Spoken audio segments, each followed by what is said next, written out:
masasabi mo kay Tita Arlene? Mabait po. Bait po. Bakit alam niyong mabait ako? Bait po. Matulungin po.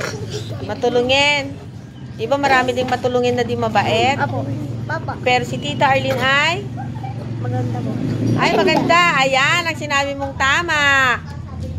Anong masasabi mo kay Tita Arlene? Sa bukod lagi kitang kasama. Mabait po. Mabait ba ako sa'yo? Opo. Ano pa? Matulungin. Paano kita tinulungan? Nangyayari po ng pagkain. Pag binibigyan ko ba ng pagkain, mabait na yon. Opo. Ang mabait, yung itinuturo ng tao sa inyo kung paano mahalin si Tita Arlene. Papa Jesus. Diba? Siyempre, pag mahal mo ang Diyos, mamahalin mo ang iyong kapwa. Kasi pag wala kang Diyos sa buhay mo, hindi ka matututong magmahal. Kasi tayong mga tao ay makasarili.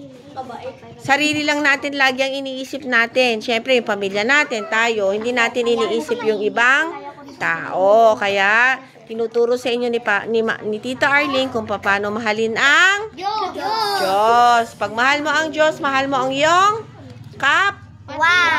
kapwa, kapatid, ha? Opo. O, sige. Hello, mga anak. Hello po. Anong masasabi nyo kay Tita Arlene? Maraming salamat po. Tita Arlene, anong ugaling ni Tita Arlene sa inyo? Mabait po. Mabait ba? Opo. Sigurado kayo? Opo. Ano pa? Ano pang ugaling ni Tita Arlene? Namimigay po ng pagkain. Yun lang, namimigay ng pagkain. Ang dami namimigay ng pagkain. Pag namimigay ba ng pagkain, mabait na. Mga Diyos. Ano yan? Sino sumagot nun? Mga Diyos po. Sinong nagsagot nun? Libre. Hindi, meron ako narinig nun eh. Lang po. Ikaw nagsabi nun, Diyos po.